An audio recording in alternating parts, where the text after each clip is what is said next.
সর্বশেষ একটা আয়াত শুধু স্মরণ করিয়ে দিই। এই আয়াত পাবেন আপনি সূরা বালাদের মধ্যে, এই আয়াত পাবেন আপনি সূরা ফজরের মধ্যে, আরেকটা আয়াতে পাবেন সূরা আল হাক্কার মধ্যে রয়েছে যেটা বললাম, এবং সূরা মুদ্দাসসিরের মধ্যে আরো কঠিন কথা রয়েছে। আল্লাহ বলছেন ফি জান্নাতি ইয়াতাসাআলুন, জান্নাতীরা জিজ্ঞেস করবে আনিল মুজরিমিন। আল্লাহ এখানে অপরাধী বলেছে, অপরাধীদেরকে। কি অপরাধ তাদের? মা সালাকুম ফি সাকার, তোমরা এই জাহান্নামে কেন, সাকার নামক জাহান্নামে কেন?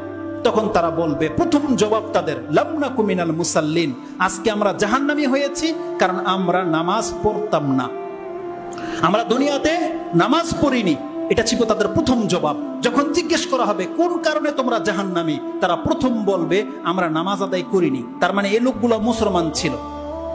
যদি তারা মুসলমান না হতো তাহলে প্রথম বলতো আমরা আল্লাহতে বিশ্বাসী ছিলাম না, বরং এরা মুসলিম ছিল, বলতো আমরা মুসলিম, কিন্তু নামাজ আদায় করেনি, কারণ তারা জানতো যে তাদের উপরে নামাজ ফরজ। তারা বলবে লাম নাকু মিনাল মুসাল্লিন, আমরা মুসল্লি ছিলাম না, মানে আমরা নামাজ আদায় করতাম না, বরং জামাতে নামাজের কথা আছে এখানে, আমরা নামাজীদের সাথে ছিলাম না। ওয়ালাম নাকু নুতিমুল মিসকিন, আমরা মিসকিনকে খাদ্য দিতাম না। ওয়া কুন্না নাখুদু মাআল খাইদিন, যারা খেলতামশা করতো আমরা তাদের সাথে ছিলাম।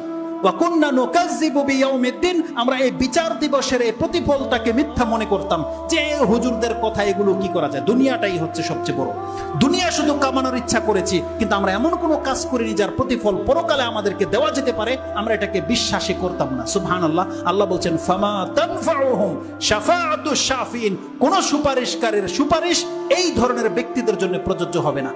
কোন আত্মীয় যদি ফেসে যায় আর আপনি যদি আল্লাহর কাছে সুপারিশ করেন, আল্লাহ আমার ভাই, আল্লাহ ওকে মাফ করে দেন, আল্লাহ বলছেন ও নামাজ আদায় করেনি, ও মিসকিনকে খাদ্য দেয়নি, ও খেলতামশা করেছে, তোমার সুপারিশ ওর ক্ষেত্রে গ্রহণযোগ্য হবে না।